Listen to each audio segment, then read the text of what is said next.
আমাদেরকে হাজারবার জেল দাও, ফাঁসি দাও, ফাঁসি কাটে ঝুলেও বলবো, তাওহীদের কথা উচ্চারণ করবো, কখনো শিরকের সঙ্গে আপোষ করবো না।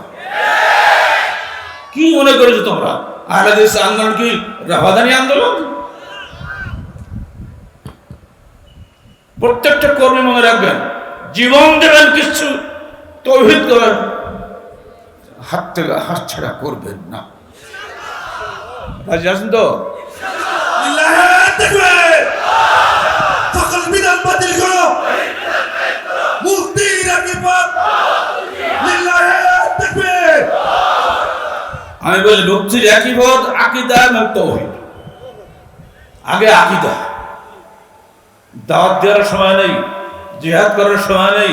আকীদা মজবুত, মরে যাবো হাসতে হাসতে জান্নাতে চলে যাবো ইনশাআল্লাহ। 1995 সালের 5ই নভেম্বরে এক জায়গায় আমাদের সম্মেলন হয়েছিল।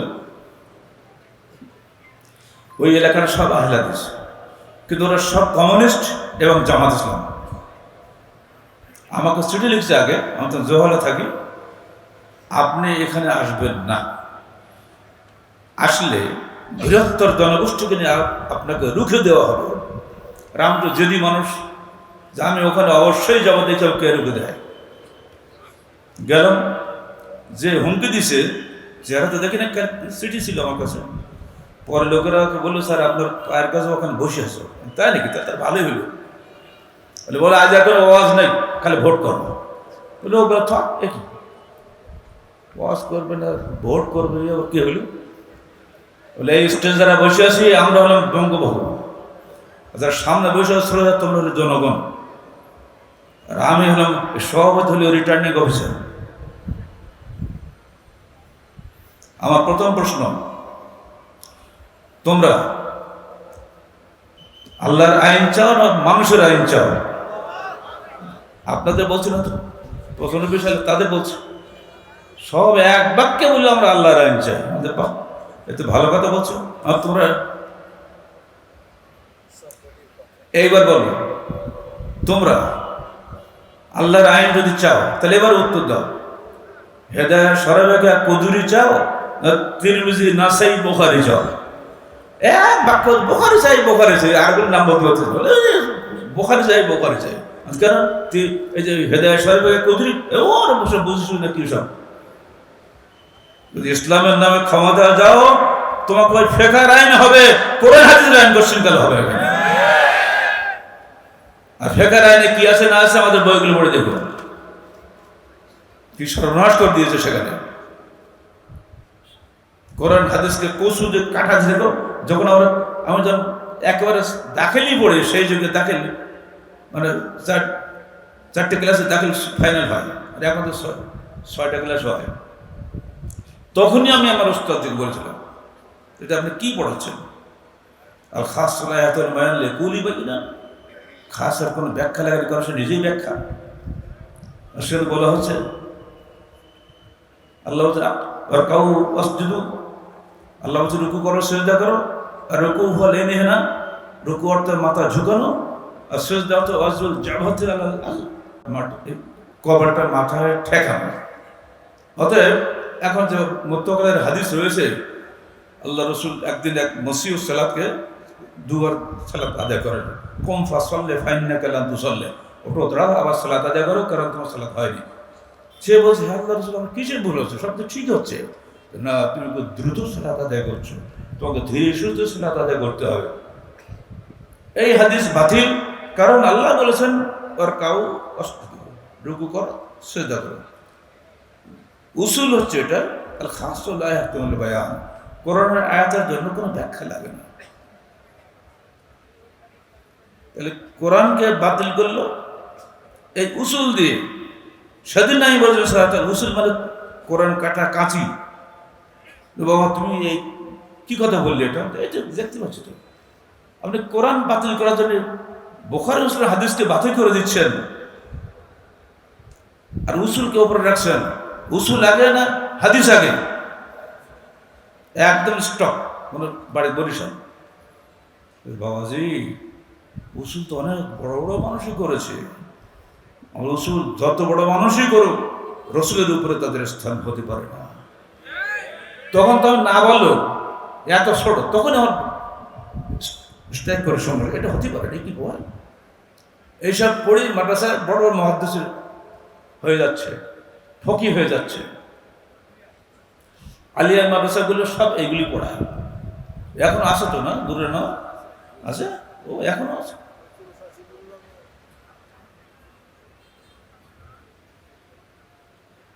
যদি দেশে কখন ইসলামী আইন হয়, যেমন ইসলামী আইন তখন দেখতেই পাচ্ছেন ফুল টুল সব দিচ্ছে, কোনো সমস্যা নেই। আবার মাথা টুপি আছে, সালাদ আদায় করছে। এই ইসলাম কি আমরা চাইতে পারি? যদি দেশের অন্তত অর্ধেক সংখ্যক মানুষ যদি সহি হাদিসপন্থী হয়, তখন অটোমেটিক্যালি দেশের ইসলামী বিধান চালু হয়ে যাবে। মানুষ পরিবর্তন আগে না হুকুমত পরিবর্তন আগে? মানুষ পরিবর্তন করার কাজ করেন, সংগঠনের মধ্যে এগিয়ে যান। সংগঠনবিহীন এককভাবে কোনোদিন কাজ করলে বরকত হবে না। জামাত রহমাতুল ওয়াল ফুরকাত আযাব, জামাতবদ্ধ জীবন রহমতের জীবন, বিচ্ছিন্ন জীবন আযাবের জীবন। আর যতই পণ্ডিত হন, আপনার কথাবার্তা কাগজ কলমে থাকবে, বাস্তবায়িত করার জন্য আমরা সংগঠন লাগবে। আকিমউদ্দিন একটা বই আছে, আপনারা যারা রাজনীতি সচেতন তারা জানেন। বইয়ের কভার পেজে আরবিতে লেখা আকিমউদ্দিন। সেটা পড়ার পরে আমি লিখলাম একামতের দিন। বই আছে কি? একই বিষয় কিন্তু লেখা, কিন্তু একই আয়াত দুই জায়গাতেই আছে। ব্যাখ্যা কি? যারা আমাদের লিখিত একামত-দিন পড়েছেন তারা জানেন এর ব্যাখ্যা কি, কিন্তু আপামর জনগণ জানেন না। কোরআনের আয়াত দিয়ে মানুষকে কিভাবে কোরআন থেকে বিচ্যুত করা হচ্ছে, এটা ধরা খুব মুশকিল, এবং করছে আলেমরা। তারা বুঝিয়ে দিয়েছেন ভালো করে। আকিমুদ্দিন অর্থ আকিমুল হুকুম, একামতের দিন হচ্ছে একামতের হুকুমত। আর আমরা ব্যাখ্যা দিচ্ছি একামতের দিন অর্থ একামতের তৌহিদ। আসমান আর জমিনের পার্থক্য অনুবাদ করলে আপনি বুঝতে পারবেন আল্লাহ কি বলছেন এখানে। এবং এটা হলো মাক্কি সূরা। শারা'a লাকুম মিনাদ দীনি মা ওয়াসসা বিহি নূহান ওয়াল্লাযী আওহায়না ইলাইক। নূহ, ইব্রাহিম, মূসা, ঈসা এবং তুমি মুহাম্মদ, সবার কাছে একটাই নির্দেশ আমার ছিল, আন আকিমুদ্দিন, তোমরা দিন কায়েম করো। আপনারাই বলেন, নূহ আলাইহিস সালামকে হুকুমত কায়েম করেছিলেন? মূসা আলাইহিস সালামকে হুকুমত কায়েম করেছিলেন? এমনকি ফেরাউন তো ডুবি মরল, সিংহাসন তো খালি হয়ে গেল, উনি ফিরে এসে কেউ সিংহাসনে বসেছিলেন? তাহলে এর অর্থ কি হুকুমত কায়েম করা হবে না তাওহীদ কায়েম করা হবে? এটা ব্যাখ্যা আপনারাই বলে দিলেন। তো আমাদের এত ইলম সাহেব লিখে লাভটা কি? অথচ মহাপণ্ডিত, মহা তিনবার বলতে হবে, তারা আরবিতেই লিখছে বইয়ের কভার পেজ আকিমউদ্দিন। তো তিনি ওর লেখক নিজে আমাকে আরেকজন আলেমের মাধ্যমে রাজশাহীতে চিঠি পাঠিয়েছিলেন যে আপনি একটু ঢাকাতে আসেন। আমি পাল্টা চিঠি দিলাম, আপনার সংগঠনের নামের বানান ভুল। আমি বানান বেলা খুব স্পর্শকাতর, বানান ঠিক করেন। 2 নম্বর, আমার এই একামতের দিন লিখিত বইটা ওকে হাদিয়া পাঠিয়ে দিলাম, আর কোনো জবাব আসেনি। বলতে পারেন একামতের দিন বইয়ের শাস্তি হলো 3 বছর 6 মাস 6 দিন কারা নির্যাতন। কথা বলছেন এত আস্পর্ধা যে আমার কাছে বই পড়ে আমাকে বিদ্যা শেখাতে আসছে, তো শাস্তি হয়ে গেল। অথচ আমাদের এর ব্যাখ্যা চিরন্তন, সেদিনও যেমন ছিল সত্য, আজও তেমনি সত্য। আপনারা তো ইতিহাস জানেন, রাসূলুল্লাহ সাল্লাল্লাহু আলাইহি সাল্লামের কাছে কুফার কুরাইশদের নেতৃবৃন্দ গিয়ে বলেনি যে মুহাম্মদ, তুমি যদি নেতা হতে চাও আমরা তোমাকে নেতা করব, তুমি যদি টাকা পয়সা চাও তোমার টাকা পয়সা সব দেব, তুমি যদি একটা ভালো সুন্দরী মেয়ে বিয়ে করতে চাও তাও তোমাকে দেব, কেবল এই দাওয়াতটা বন্ধ করো। ইতিহাস জানেন না তোরা? খুব তো নেতৃত্ব তো তিনি পেয়েই গেছিলেন, তিনি নেননি কেন? কারণ তিনি জানেন নেতৃত্ব সাময়িক, কিন্তু দাওয়াত চিরন্তন।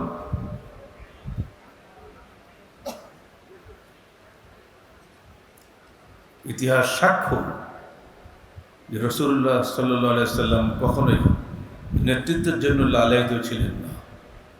কারণ আল্লাহ পাক তাকে আগেই বলে দিয়েছেন, কুলিল্লাহুম্মা মালিকাল মুলকি তুতিল মুলকা মান তাশা ওয়া তানজিউল মুলকা মিম্মান তাশা। আল্লাহ বলেননি কোরআনে না, তুমি বলে দাও হে আল্লাহ, তুমি রাজাধিরাজ, তুমি যাকে খুশি তাকে নেতৃত্ব দিয়ে থাকো, যার কাছ থেকে খুশি নেতৃত্ব ছিনিয়ে নিয়ে থাকো।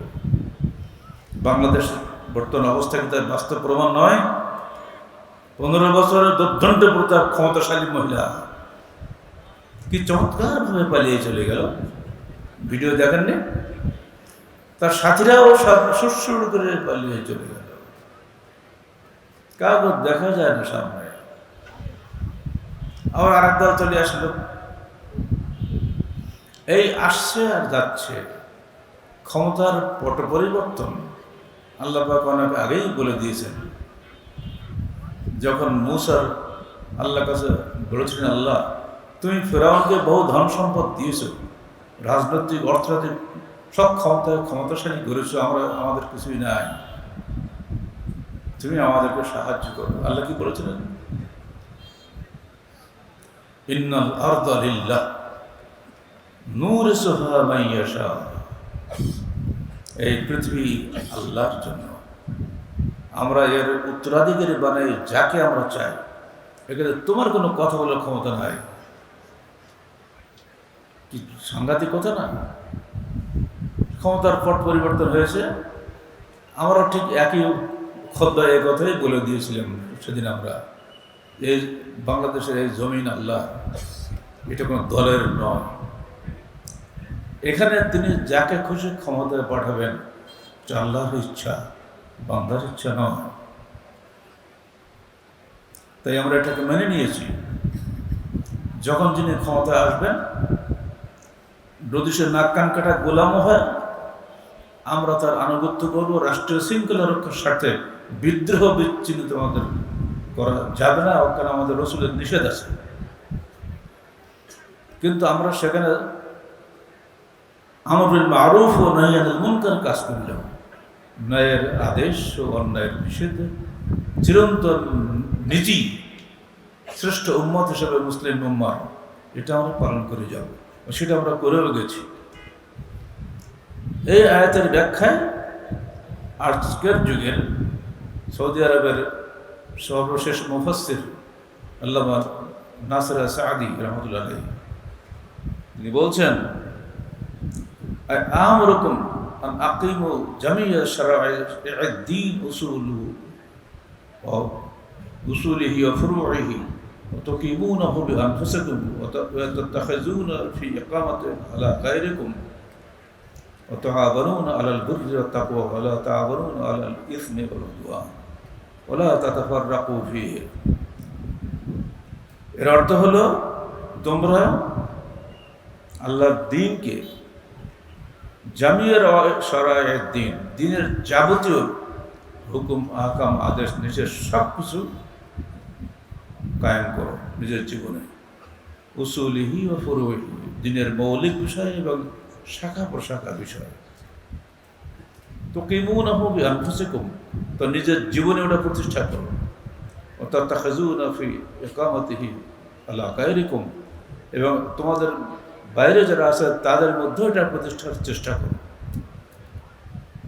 ওয়া তাআওয়ানুনা আলাল বিররি ওয়াত তাকওয়া, এবং সমাজের নেকির কাজে তোমরা সাহায্য করো, এবং অন্যায় কাজে সাহায্য করো না। ওয়া লা তাতাফাররাকু ফীহি, আর এক কাজের মধ্যে কোনো বিভক্তি সৃষ্টি করো না। 15 জন মুফাসসির বলেছেন একই কথা। আর যার নামে কিন্তু এই রাজনৈতিক ইসলাম চলছে বাংলাদেশে, তার মূল যে ব্যক্তি আল্লাহ সৈয়দ কুতুব মিশরের, তিনি বলছেন আল মুহাদ্দারুর রাইসি হুয়া তাওহীদ। মুসলমানের জীবনের সার্বিক জীবনটা ঘুরে ঘান, দেখছেন না ঘানের চারিদিকে গরু ঘুরে না, মাঝখানে একটা ঘানের মূল থাকে, ওইটা সারাদিন ঘান ঘুরতেই আছে। গরু গরু মনে করছে আমি ঢাকায় যাচ্ছি, চোখ বন্ধ করে থাকে। ওই মাঝখানে যেটা থাকে ঝুরো বলি আমরা বাংলায়, ওটি হল আল মুহাররার রাইসি। মুসলমানের সার্বিক জীবনে তৌহিদকে কেন্দ্র করেই ঘুরবে, তৌহিদ থেকে সে আদৌ বিচ্ছিন্ন হবে না। এই তৌহিদ আমাদের মূল বস্তু, কোন অবস্থায় শিরকের সঙ্গে আপোষ চলবে না। তৌহিদ 3 প্রকার, শিরক 5 প্রকার। সবগুলো আপনাদের মারানা সিলেবাসে দেওয়া আছে। আমাদের শিরক বিমুক্ত নির্ভেজাল তৌহিদ বিশ্বাস এবং বেদআত মুক্ত সহি শুদ্ধ সুন্নাত উপরে আমল করাটাই হলো মুমিন জীবনের মূল লক্ষ্য। সুন্নতের সঙ্গে বেদাত মিক্স করে সেটা খাওয়া যাবে না। তৌহিদের সঙ্গে শিরক মিশ্রিত হলে শিরক আর থাকে না। তৌহিদের সঙ্গে শিরকের সম্পর্ক ওযু করার পরে বায়ুনুচ্চারণের যে সম্পর্ক, উজু করেছেন হঠাৎ বায়ুনুচ্চারণ হয়েছে, আবার উজু করতে হবে, ঠিক অমনি করে শিরক যদি করে ফেলেন তৌহিদ চলে যাবে। আর এজন্য শিরক কাকে বলে, তৌহিদ কাকে বলে, এটা পুরোপুরি আপনাকে জানতে হবে।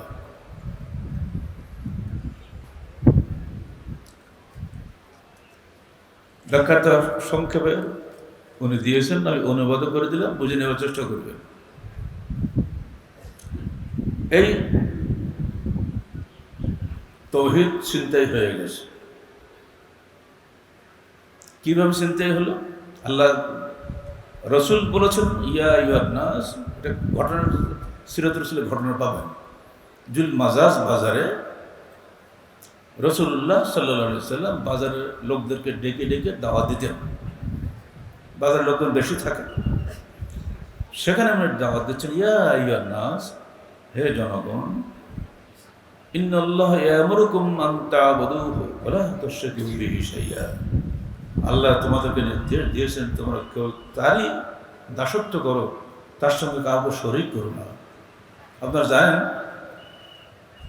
যে মক্কার লোকেরা আল্লাহকে স্বীকার করত, তারা কথায় কথায় আল্লাহ নামে কসম খাইত, আল্লাহ বিল্লাহি তাল্লাহি, এটা তো অভ্যাস ছিল। তাদের নাম ছিল আব্দুল্লাহ, আব্দুল মুত্তালিব, আবু তালেব। এরপরও তারা শিরক করত, মূর্তি পূজা।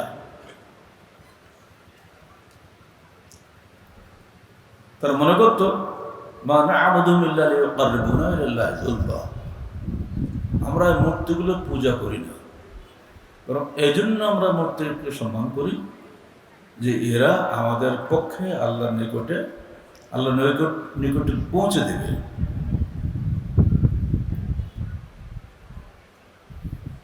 হাউলায়ে শুফাআউনা ইনদাল্লাহ, সূরা ইউনূস 18 আয়াত। ওরা আমাদের পক্ষে আল্লাহর নিকটে সুপারিশ করবে। এই যে চিন্তাধারাটা,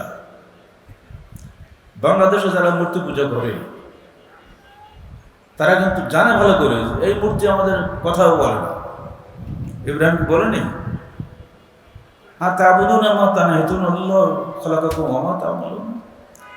আব্বা আজরকে বলছেন, ইব্রাহিম আপনারা এমন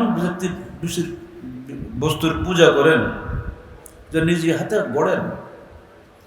দুর্গাপূজার সময় যে বেচারারা কত কষ্ট করে, আপনারা নিশ্চয়ই দেখেছেন, পাশে তো এগুলো হয়, রং টং মাখি এত সুন্দর করে বানায়।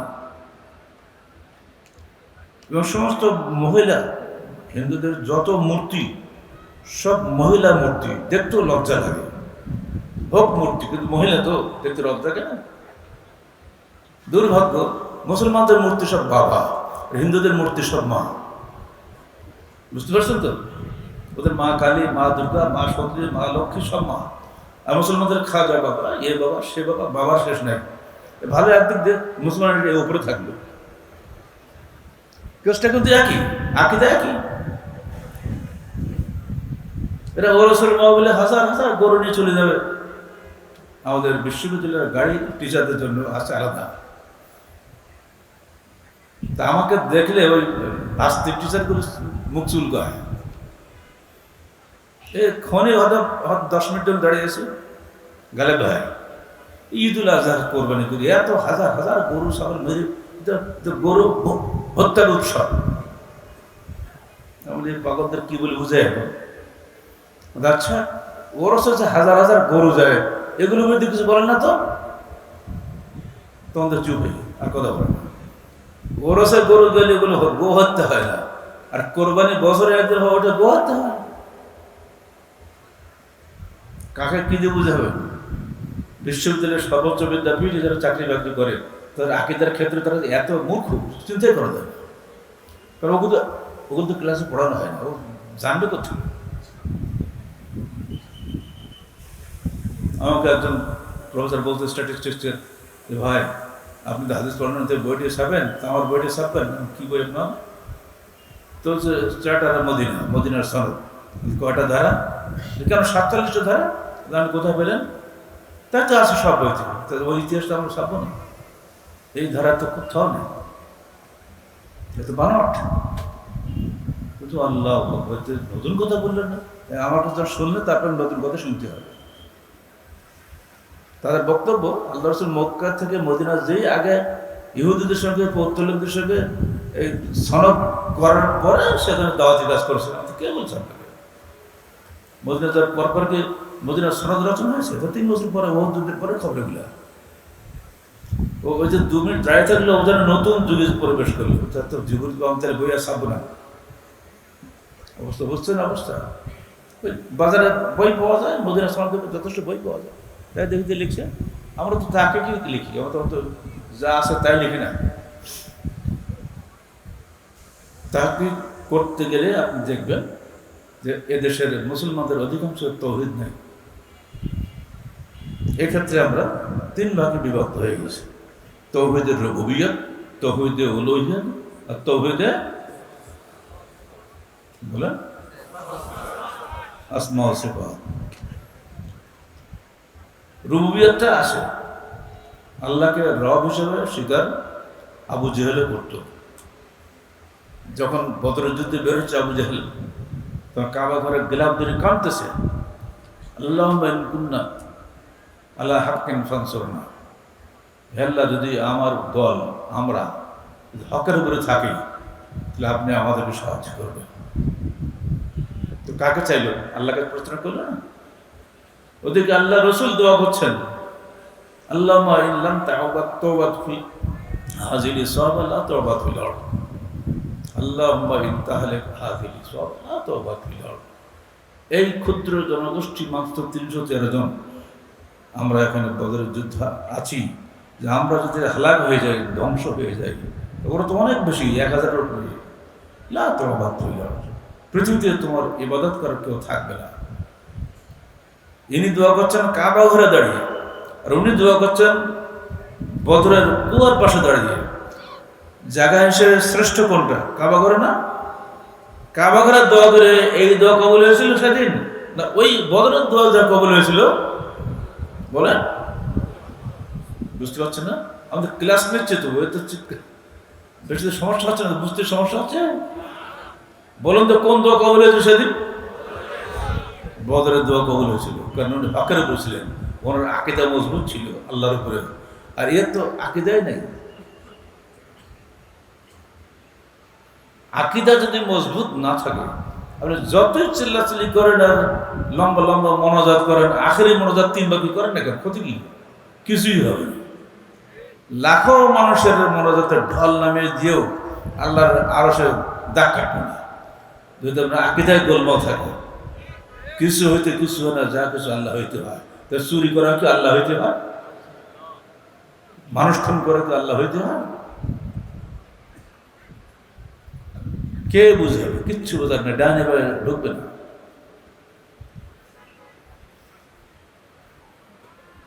উনি দাওয়াত দিচ্ছেন, ইয়া আইয়ুহান নাস ইন্নাল্লাহা ইয়া'মুরুকুম আন তা'বুদু ওয়া লা তুশরিকু বিহি শাইয়্যা। হে জনগণ, আল্লাহ তোমাদেরকে নির্দেশ দিয়েছেন তোমরা তার দাসত্ব করো, তার সঙ্গে কাউকে শরীক করো না। শুধু মূর্তি নয়, কোনো মানুষকে শরীক করো না, কাউকে না, কোনো গাছ পালা কিচ্ছু না। গাছের তো পূজা করতো শেষ মালিকেরা, স্থান পূজা করতো, এদিন আল্লাহ রসুল মৃত্যুর 5 দিন আগে বলে গেছিলেন, আল্লাহ আল্লাহ তাজাল কবরি ওয়াসানা ইউবাদু, হে আল্লাহ তুমি আমার কবরকে যেন মূর্তির স্থানে, তীর্থস্থানে পরিণত করো না।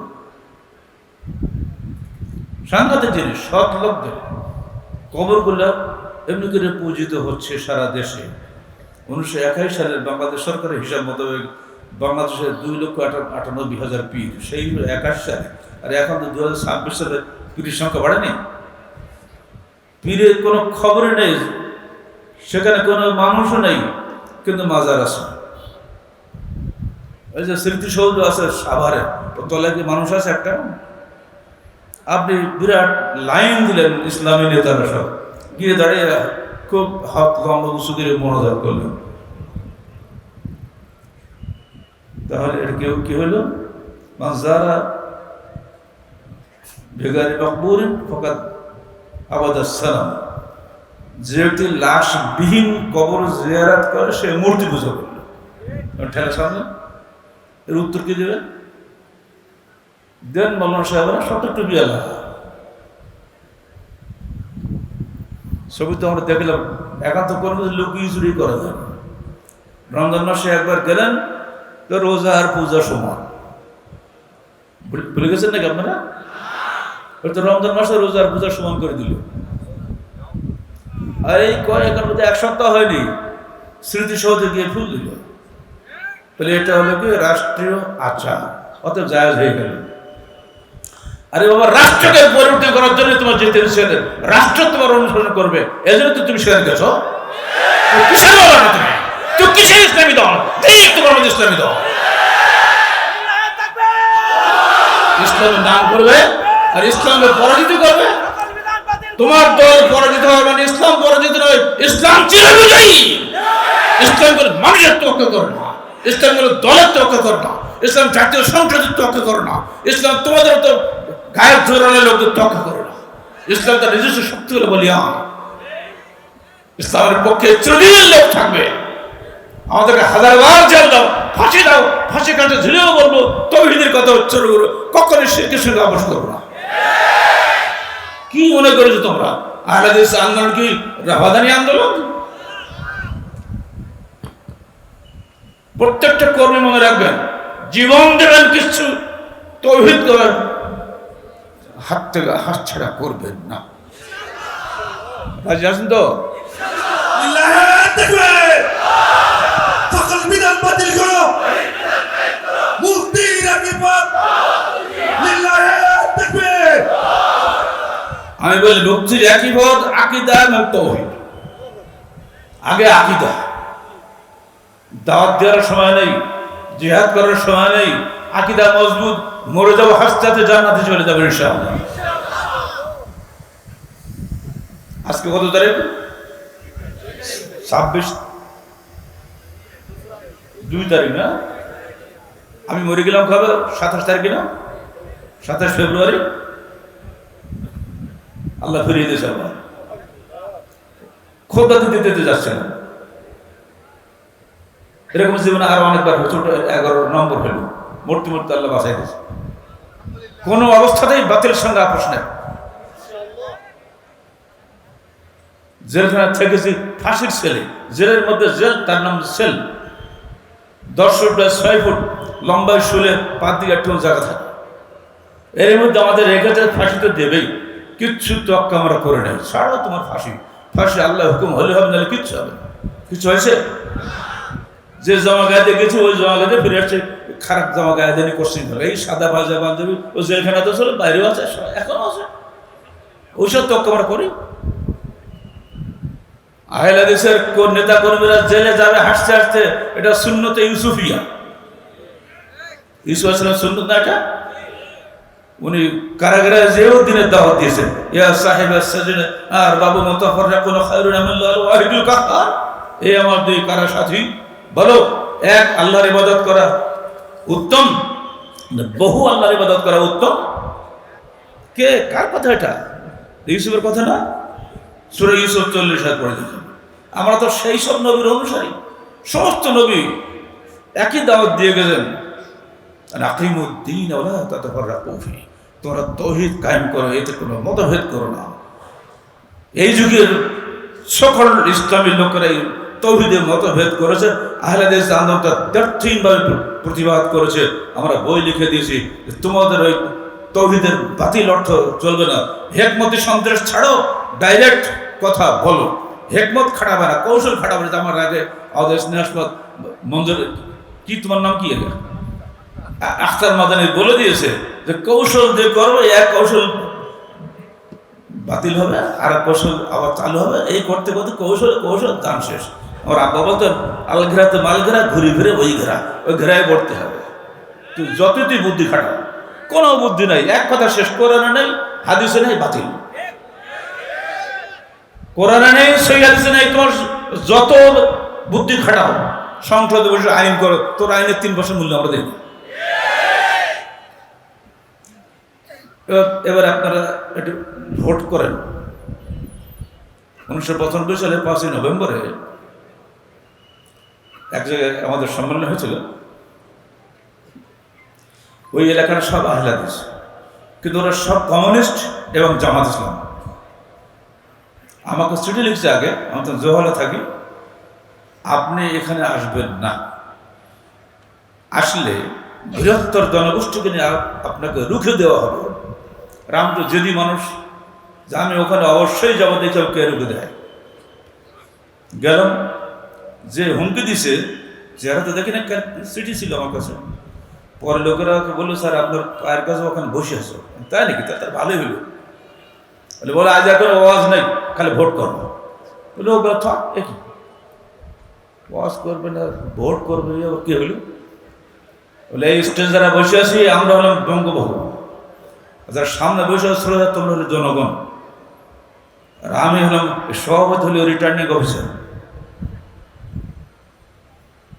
আমার প্রথম প্রশ্ন, তোমরা আল্লাহর আইন চাও না মানুষের আইন চাও? আপনাদের বলছি না তো, 95 সালে তাদের বলছে, সব এক বাক্যে বললো আমরা আল্লাহর আইন চাই। আমাদের এতে ভালো কথা বলছো। আর তোমরা এইবার বলো, তোমরা আল্লাহর আইন যদি চাও তাহলে এবার উত্তর দাও, হেদায়েত সরাবেগা কুদুরি চাও না তিরমিজি নাসাই বুখারী চাও? এক বাক্য বুখারী চাই, বুখারী চাই, আর কোন নাম বলতে বলে বুখারী চাই, বুখারী চাই। কেন? এই যে হেদায়েত সরাবেগা কুদুরি, ওর বসে বুঝিস না কি সব। যদি ইসলামের নামে ক্ষমতা যাও, তোমাকে ওই ফেকার আইন হবে, কোরআন হাদিসের আইন কোশ্চেন কাল হবে এখানে। আর ফেকার আইনে কি আছে না আছে আমাদের বইগুলো পড়ে দেখো, কি সর্বনাশ করে দিয়েছে সেখানে। কোরআন হাদিসকে কচু যে কাটা ছিল, যখন আমি যখন একেবারে দাখিলই পড়ি, সেই যুগে দাখিল মানে 4টে ক্লাসে দাখিল ফাইনাল হয়, আর এখন তো 6টা ক্লাস হয়। তখনই আমি আমার উস্তাদকে বলেছিলাম, এটা আপনি কি পড়াচ্ছেন? আর খাস সালাহাতুল বায়ান লিকুলি বাকিনা, খাস আর কোনো ব্যাখ্যা লাগালে করে, সে নিজেই ব্যাখ্যা। সেটা বলা হচ্ছে আল্লাহ আর কাউ অস্তুদু, আল্লাহ বলছে রুকু করো, সেজদা করো। আর রুকু হল এনে না, রুকু অর্থে মাথা ঝুঁকানো, আর সেজদা অর্থ অজল জাভাতে কবরটা মাথায় ঠেকানো। অতএব এখন যে মুত্তাকিদের হাদিস রয়েছে, আল্লাহ রসুল একদিন এক মসিহ সালাতকে 2বার সালাত আদায় করেন। কম ফাসল্লে ফাইন্নাকা লান তুসাল্লি, ওঠো দাঁড়াও, আবার সালাত আদায় করো, কারণ তোমার সালাত হয়নি। সে বলছে হ্যাঁ আল্লাহ রসুল, আমার কিসের ভুল হচ্ছে? সব তো ঠিক হচ্ছে না, তুমি দ্রুত সালাত আদায় করছো, তোমাকে ধীরে সুস্থে সালাত আদায় করতে হবে। এই হাদিস বাতিল, কারণ আল্লাহ বলেছেন আর কাউ রুকু করো, সিজদা করো। উসুল হচ্ছে এটা আল খাসুল আয়াতুল বায়ান, কোরআনের আয়াতের জন্য কোনো ব্যাখ্যা লাগে না। তাহলে কোরআনকে বাতিল করলো এই উসুল দিয়ে। সেদিন আমি বলছি উসুল মানে কোরআন কাটা কাঁচি। বাবা তুমি এই কি কথা বললি? এটা এই যে দেখতে পাচ্ছ তো, আপনি কোরআন বাতিল করার জন্য বুখারী মুসলিম হাদিসকে বাতিল করে দিচ্ছেন, আর উসুলকে উপরে রাখছেন। উসুল আগে না হাদিস আগে? একদম স্টক। কোনো বাড়ি বরিশাল, বাবাজি উসুল তো অনেক বড় বড় মানুষই করেছে। রসুল যত বড় মানুষই করুক, রসুলের উপরে তাদের স্থান হতে পারে না। তখন তো আমি না বললো এত ছোট, তখন আমার স্ট্রাইক করে সঙ্গে এটা হতে পারে না, কি বল।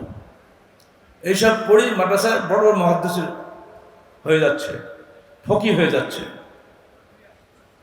আলিয়ার মাদ্রাসাগুলো সব এইগুলি পড়ায়। এখন আছে তো না, দূরে না আছে, ও এখনো আছে।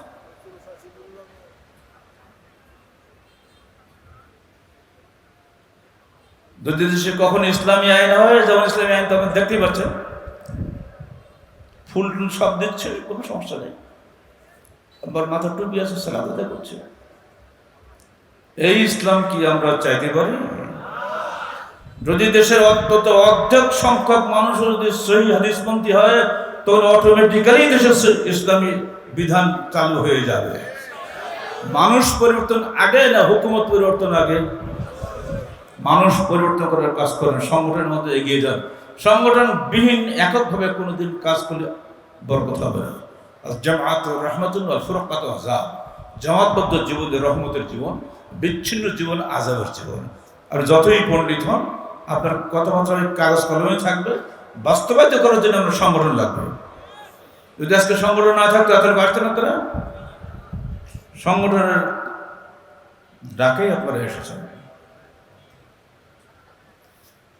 আল্লাহ রসুল যখন দাওয়াত দিলেন,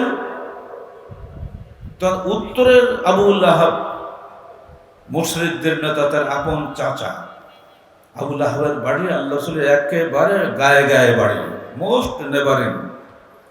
এবং আল্লাহ রসুলের বিয়াই হলো আবু লাহাব, তা জানেন?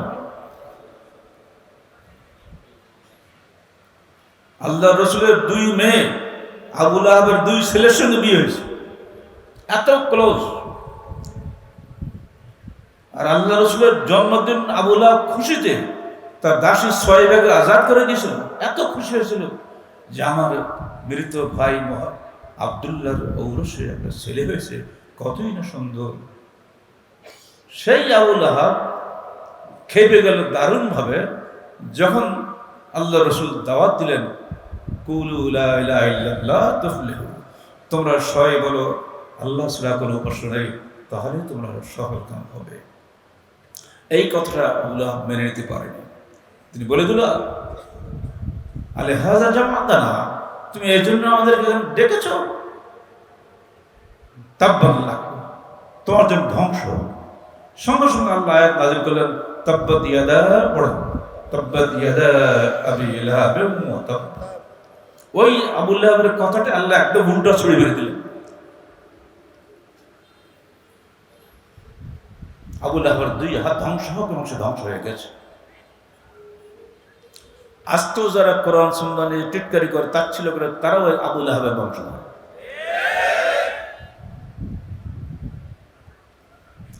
আবু লাহাব কি বললো? ইয়া আইয়ুহান নাস, ঠিক ওই ভাষা, ইন্না হাযা ইয়ামুরুকুম আন তাতরুকু দীনা আবাইকুম। হে জনগণ, এই ব্যক্তি তোমাদেরকে বলছে যে তোমরা তোমাদের পিতৃধর্ম পরিত্যাগ করো। আল্লাহ রসুল বলছেন তোমরা আল্লাহর আনুগত্য করো, আল্লাহর দাসত্ব করো, এবং তার সঙ্গে কাউকে শরীক করো না। আর চাচা বলছে, এই ব্যক্তি বলছে যে তোমরা তোমাদের পিতৃধর্ম পরিত্যাগ করো। আল্লাহ রসুল বললেন, ইয়া আইয়ুহান নাস কুলু লা ইলাহা ইল্লাল্লাহ তুফলিহু, হে জনগণ, তোমরা বলো আল্লাহ ব্যতীত কোনো উপাস্য নেই, তাহলেই তোমরা সফলকাম হবে। আবু লাহাব পাল্টা বলল, ইয়া আইয়ুহান নাস লা তুতিউহু ফা ইন্নাহু কাযযাব, তোমরা কখনোই এই মুহাম্মদের আনুগত্য করো না, কারণ সে মহা মিথ্যাবাদী। বলুন নাউযুবিল্লাহি মিন যালিক। আবু লাহাব আল্লাহ রসুলকে শেল্টার দিতেন তার চাচা আবু তালেব। 25 জন নেতা সব তার কাছে চলে গেল। যেই বলল, আল্লাযী কাদ খালাফা দীনাক ওয়া দীনা আবাইক ওয়া ফাররাকা জামাআতা কওমিক ওয়া সাফফাহা আহলামাহুম ফানাকতুলহু। হে আবু তালেব, তোমার এই ভাতিজা তোমাদের বাপ দাদার ধর্মের বিরোধিতা করছে, সে তোমাদের জামাতকে বিভক্ত করে দিচ্ছে, আমাদের যে দল আছে দলটা ভেঙে দিচ্ছে, কিছু লোক মুসলমান হয়ে যাচ্ছে, ভেঙে দিচ্ছে না, এবং সে আমাদের নেতৃবৃন্দকে বোকা বলছে, অতএব আমরা তাকে হত্যা করব। আবু তালেব বললেন, কোশ্চেনকালে হত্যা করতে আমরা দিব না। এবার তারা আমার সঙ্গে পূর্ণ যুবসঙ্গ, তাদেরকে আমরা জিজ্ঞেস করছি, আমরা যখন যুবসংঘের কাজ শুরু করলাম, একটা একটা সংস্থা শুরু হয়ে গেল, তখন আমাদের কি বলা হয়তো, এরা আমাদের অখণ্ড জামাতের মধ্যে বিভক্ত সৃষ্টি করেছে, সবাই আমরা দলবদ্ধ মনোজাত করি, এরা দলবদ্ধ মনোজাত করে না, এটা বিভক্ত হয়ে যাচ্ছে না।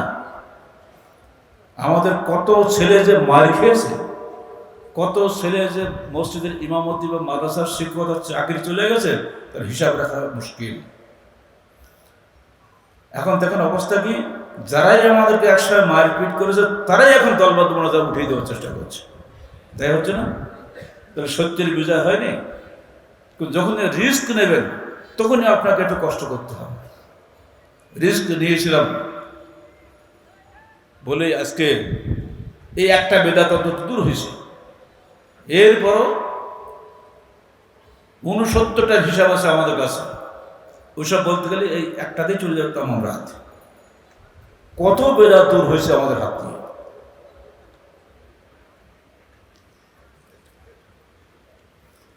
এবার আসলো কি, আমাদের প্রখ্যাত দাতা হাতেম তাইয়ের নাম শুনছেন না? হাতেম তাইয়ের ছেলের নাম আদি, উনি খ্রিস্টানদের বড় নেতা ছিলেন।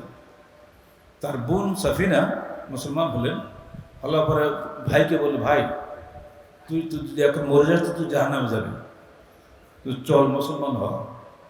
তো সাফিনা অনুরোধ পেয়ে ভাই আদি বললেন, দেখো আমি তো একটা নেতা, আমি যদি যাই গেলে আমার বহু লোক আছে, তারা আমার শত্রু হয়ে যাবে, আর তাছাড়া মোহাম্মদ আমাকে বিশ্বাসও করবে না, তাহলে সে দায়িত্ব আমার, তুই চল। বোনের দাবি ক্রমে ভাই গেলেন। ঠিক সেই সময় আল্লাহ রসুল এই আয়াতটা পড়ছিলেন, সূরা তাওবা 31 আয়াত, ইত্তাখাযু আহবারহুম ওয়া রহবানহুম আরবাবা মিন দুনিল্লাহ ওয়াল মাসীহ ইবনে মারইয়াম ওয়া আমারু ইল্লা লিয়াবুদুল্লাহ ইলাহান ওয়াহিদা লা ইলাহা ইল্লা হুয়া সুবহানাহু ওয়া ইউশরিকুন। এইটা শুনেই আদি বিন হাতেম বললেন, ইয়া রাসূলুল্লাহ লাসনা না'বুদুহুম, আমি তো খ্রিস্টানদের নেতা, আমরা তো মূর্তি পূজা করি না, আমাদের নেতাদের পূজা করি না, আমাকেও কেউ পূজা করে না। তো আল্লাহ রাসূল প্রশ্ন করলেন পাল্টা, আলা সাইয়ুহাররিমুনা মা আহাল্লাল্লাহু ফাতুহাররিমুনাহু ওয়া ইউহিল্লুনা মা হারামাল্লাহু ফাতুহিল্লুনাহু। আচ্ছা তুমি বলো, তোমরা যারা ধর্ম নেতা, তোমরা যে নির্দেশ দাও লোকেরা কি তা মেনে নেয় না? না, তা নেয়। তোমরা যেটাকে হারাম করো লোকেরা কিছু হারাম করো না, তা নেয়। তোমরা যেটাকে হালাল বলো লোকেরা কিছু হালাল বললো না, তা বলো। তখন আল্লাহ রাসূল উত্তর দিলেন, তিলকা ইবাদাতুহুম, এটি তো তাদের পূজা করা হলো। এবার আপনাদের কাছে প্রশ্ন করি, ওর তো ১৫০০ বছর আগের কথাবার্তা। বাংলাদেশ সরকার যে আইন রচনা করে জাতীয় সংসদে, আমরা সেটা মেনে নেই না? কিছু বলার কায়দা আছে? ওখানে যে হালাল হোক আর হারাম হোক যেটাই বলে, আমরা কি সেটা মেনে নিচ্ছি না? আচ্ছা সুদ কি হালাল না হারাম বলেন তো? আজকে ৫৪ বছর বাংলাদেশ স্বাধীন হয়েছে, সুদ কি হারাম হয়েছে? সুদ হারাম জাতীয় সংসদের টুপিওয়ালারা সবাই জানে, টুপিবিহীনরাও জানে। কিন্তু এই সুদটা কেন আজ পর্যন্ত আছে বাংলাদেশে? এর বিরুদ্ধে আমরাই চিৎকার দিচ্ছি। কত মানুষ যে মরতেছে এনজিও সুদের পাল্লায় পড়ে। আমাদের এখানে কাছাটা আহলেজ গ্রাম আছে আড়ানিতে, পুরুষ শূন্য গ্রামে, পুরুষ লোক নাই, দাদন ব্যবসায়ীদের খপ্পরে পড়ে।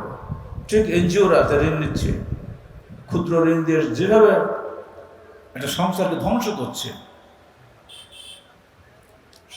সব সরকার দেখছে এগুলো, কিন্তু এই সুদের এবং দাদনের ফাঁক থেকে জনগণকে মুক্তি দেওয়ার ক্ষমতা আগের সরকারের হয়নি, এই সরকারের হয়নি। তাহলে এই আল্লাহ কিন্তু হারামকে হালাল করছে না। ১,৫০০ বছর আগে হাতেম তাইয়ের যে প্রশ্ন ছিল, আল্লাহ রসুলের যে জবাব ছিল, আজ তো ঠিক তাই হচ্ছে না। এমনি করে একটা একটা বলতে গেলে আমরা দেখবেন আমার চাইতে আপনারাই ভালো বলতে পারবেন, উদাহরণ দিতে পারবেন। পত্রিকার পৃষ্ঠা খুললেই আপনি সবসময় এগুলো পাবেন। ইবনে আব্বাস বলছেন, ইন্নাম লাম ইয়ামরুহুম আন ইয়াসজুদু লাহুম, নেতারা কখনো বলতো না যে তোমরা নেতাদেরকে সিজদা করো, বরং আমারুহুম বিমাসিয়াতিল্লাহ ফাআতাউহু, তারা আল্লাহর বিরোধী আদেশ দিত অথবা লোকেরা সেটা মেনে নিত। ফাসাম্মাহুমুল্লাহু আরবাবা, আল্লাহ পাক এই কারণে তাদেরকে রব বলেছেন। ইত্তাখাযু আহবারহুম ওয়া রুহবানহুম আরবাবা মিন দুনিল্লাহ। ফলে ধর্ম নেতারা সার্বভৌমত্ব চিন্তাই করিল, রাষ্ট্রীয় নেতারা সার্বভৌমত্ব চিন্তাই করিল। এবার যান রাজনৈতিক নেতাদের কাছে, তারা বলছে কি জনগণের সার্বভৌম ক্ষমতার উৎস, তাই বলছে না? অধিকাংশের রায় চূড়ান্ত। আর ইসলাম বলছে আল্লাহ সার্বভৌম ক্ষমতার উৎস, ওহির বিধানই চূড়ান্ত। মিলছে কি? তাহলে কিভাবে মিলবে? ধরুন আপনি আহলাদিস একটা রাজনৈতিক দল করলেন, কারাগারে থাকতে বড় কারাগারে আমার কাছে প্রস্তাব দেওয়া যে স্যার আমরা ইনসাফ পার্টি করবো রাজনৈতিক ক্ষেত্রে লড়াই করার জন্য, আর আহলে জামান থাকবে ধর্মীয় ক্ষেত্রে কাজ করার জন্য। তা আমি তখন সূরা আহজাবের ৪ আয়াতটি পড়লাম, মা জাআলাল্লাহু লিরাজুলিন ফি জাওফিহি কলবানি ফি জাওফিহি, আল্লাহ পাক কোনো মানুষের পেটের মধ্যে দুটো কলব দেয়নি, একটা কলবে ইনসাফ পার্টি আর এক কলবে আহলে জান্নাত বাংলাদেশ। এটা হয় না, আর উত্তর দিতে পারে না। মনে রেখে তো আহলে জান্নাত বাংলাদেশ এটা কমপ্লিট পূর্ণাঙ্গ আন্দোলনের নাম। এতে রাজনৈতিক আছে, অর্থনৈতিকও আছে, ধর্মীয় বিষয়ও রয়েছে, সবই আছে। আমাকে আলাদা কোনো দল করা লাগবে না। তুমি বোঝো নাই বলে তুমি এটা বলছো। দুঃখের বিষয়, যে লোক ইনসাফ পার্টির প্রস্তাব নিয়ে গেল সে কিন্তু আগে ওই দলই করতো, পরে আমাদের সঙ্গে আসছিল। কিন্তু আমাদের সঙ্গে যিনি নায়েব আমির ছিলেন সৌদি মাহবুব, তার চাকরিটা যে আদৌ কিছুই ছিল না, কিছুই বুঝতো না। সেদিন বুঝলাম, আমাকে বলছে যদি আপনি যদি না মেনে নেন তাহলে আপনাকে সারা জীবন জেলে থাকতে হবে। তাই বললাম সারা জীবন জেলে থাকবো, কিন্তু আদর্শচ্যুত হতে পারবো না। বেরিয়ে ভেতরে চলে গেলাম, এর ১.৫ মাস পরে মুক্ত হয়ে গেলাম। বুঝছেন অবস্থাটা কি হচ্ছে? আকিদার ব্যাপারে একজন সৌদি মাবুস পর্যন্ত আকিদার সম্পর্কে খবর রাখে না। ও বোঝে খালি ওই আল্লাহ হাত পা চোখ কান এগুলি খালি বোঝে, এগুলি খালি বলে সবসময়। আপনি সারা জীবনকে হাত পা শিখিয়েছেন, তৌহিদ কিছু বোঝেন না। তৌহিদ বোঝাটা খুবই সহজ, আবার খুবই কঠিন এসব কারণে।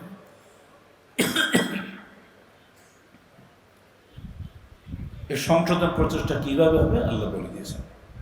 তাহলে বুঝলেন তো, সার্বভৌমত্ব চিন্তাই করছে ধর্ম নেতারা কবর পূজারের মাধ্যমে, আর চিন্তাই করছে রাজনৈতিক নেতারা রাজনীতির নাম করে জাতীয় সংসদে বসে। আর এই দুই শক্তির সঙ্গে লড়াই করতে হচ্ছে এককভাবে আহলে হাদিস আন্দোলন বাংলাদেশকে। তা আপনাকে শক্তিশালী হওয়া লাগবে না, স্রোতের উল্টা চলতে গেলে হাতে বল লাগবে না। আর হাতে বল লাগার জন্য আপনাকে আল জিহাদুল জিমাই অবশ্যই অবশ্যই মজবুত সংগঠনের মালিক হতে হবে। এক ডাক দিব সারা দেশে চলে আসতে হবে, তার নাম সংগঠন। মিমু করে সংগঠন নয়, এটা আখেরি মনোযোগ দেবো, সবাইকে জান্নাতে পাঠাই দেবো, ওই জন্য ডাকিনি আপনাদের এখানে। পরিষ্কারভাবে ইমারত বায়াতের ভিত্তিতে এই সংগঠন জান যাবে, আমার অঙ্গীকার ভঙ্গ হবে না। এইভাবে জীবন পরিচালনা করতে হবে। কিভাবে করব? সহজ পন্থা, হুয়াল্লাযী বা'আসাহুল মুবিয়িনা রাসূলাম মিনহুম ইয়াতলু আলাইহিম আয়াতিহি ওয়া ইউযাক্কিহিম ওয়া ইউআল্লিমুহুল কিতাবা ওয়াল হিকমাহ। আল্লাহ পাক পথ দেখিয়ে দিয়েছেন, তোমরা তাজকিয়া ও তারবিয়ার মাধ্যমে সমাজ সংশোধন করো। আল্লাহ পাক তার রাসূলকে পাঠিয়েছিলেন ইউজাক্কিহিম, পরিশুদ্ধ করার জন্য। আল্লাহর উপরে ভরসা করবো, আমার দিল পরিশুদ্ধ, বাস। কোন মূর্তির উপরে ভরসা দেয়, কোন ব্যক্তির উপরে ভরসা দেয়, কোন দলের উপরে ভরসা দেয়, সেটা আল্লাহর উপরে ভরসা করি। আর তারবিয়া কি? এই প্রশিক্ষণ দিয়ে দিয়ে কিছু মানুষ তৈরি করা, আকীদা এবং আমলের সংশোধনের মাধ্যমে, সার্বিক সংস্কার প্রচেষ্টার মাধ্যমেই আহলে হাদিস আন্দোলন বাংলাদেশ এদেশে কাজ করছে। এটাই আমাদের সামাজিক ও রাজনৈতিক লক্ষ্য। এইভাবেই আমাদেরকে এগিয়ে যেতে হবে। নারী পুরুষ সবাইকে এগিয়ে আসতে হবে। প্রথম যুব সংঘ 1978 সালে 5ই ফেব্রুয়ারি, এরপরে মহিলা সংস্থা 1981 7ই জুন,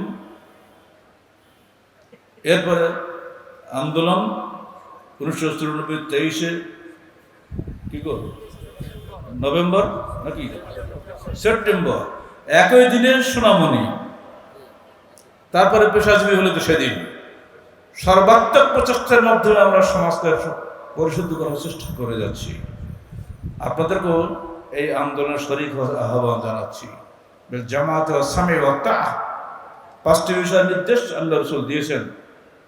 একটা হলে জামাতবদ্ধ জীবন যাপন করো, আমিরের আদেশ শ্রবণ করো এবং আনুগত্য করো, এবং প্রয়োজনে হিজরত করো, এবং আল্লাহর পথে জিহাদ করো। এই 5টা জিনিস তো, এই 5টা জিনিস আমাদের মেনে চলতে হবে।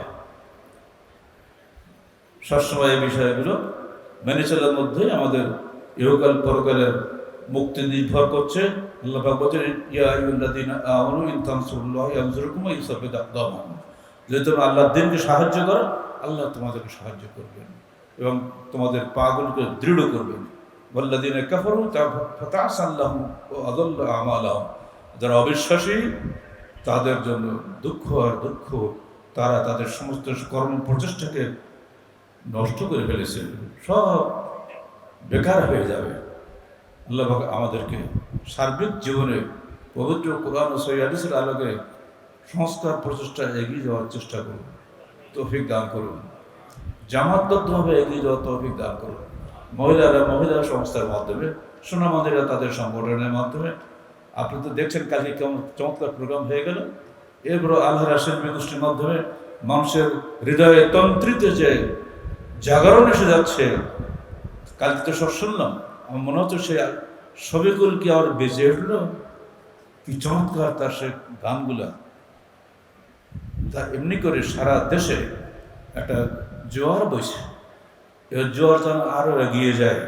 আমি বেঁচে থাকবো কিনা জানি না, আপনাদের কাছে যদি আমানত রেখে যাই, এই আমানত রক্ষা করবেন, রাজি আছেন তো?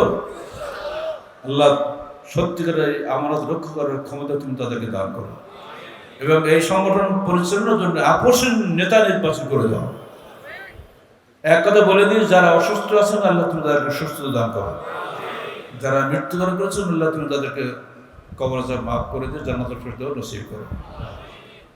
গতকালকেও তো আমি একটা জানাজা পড়েছি আমাদের রাজশাহী শহরে, আমাদের নিকটস্থ আত্মীয়। শত নাম বলতে বলতে তো অবস্থা খারাপ, আর 8 ঘন্টা চলে যাবে। আল্লাহ পাক আমাদের সবাইকে দ্বীনের পথে হিদায়াত দান করুন। সবচাইতে বড় কথা হলো আকীদা যেন আল্লাহ পাক আমাদেরকে মজবুত রাখেন, কোনো অবস্থায় যেন বাতিলের সঙ্গে আপোষ না করে। রাজি আছেন তো? না খেয়ে থাকেন তাও ভালো, কিন্তু আকীদা যেন মজবুত থাকে, কোন অবস্থায় বাতিলের সঙ্গে আপোষ করবেন না। এনজিও ঋণ নেবেন না, ব্যাংকে ঋণ নেবেন না, এর চেয়ে নিকৃষ্ট আর জিনিস নাই। না খেয়ে থাকেন তাও ভালো, হাত পাতবেন না মানুষের কাছে। আরো বহু কিছু বলার ছিল, কখন কোনটা বলবো, কোনটা বাদ দিয়ে কোনটা ছাড়বো তা মনে করতে পারছি না। কথা তো বহু জমে আছে, শুধু মৌলিক কথা একটাই, আকীদা এবং আমল। আকীদা হবে মজবুত তাওহীদের উপরে, আমল হবে বিদআত মুক্ত নির্ভেজাল সুন্নতের উপরে, কোনো আপোষ নাই। বিয়ে শাদী তো করবেন, শ্বশুর বাড়ি যাবেন, দাদা শ্বশুরের খানা হবে, আপনি কি করবেন? যাবো না, খাবো না, যেতে হবে না, আত্মীয়তা থাকবে না। যাবেন, শাশুড়িকে বাধ্য করবেন নতুন করে রান্না করে আমার জন্য, ওই খানা আমি খাবো না। শাশুড়ি বলছে বাপ রে বাপ, জামাই একটা পেয়ে গেছে, ঠেলার নাম বাবাজি, তাহলে সাইজ হয়ে যাবে সব। আসসালামু আলাইকুম রহমতুল্লাহ।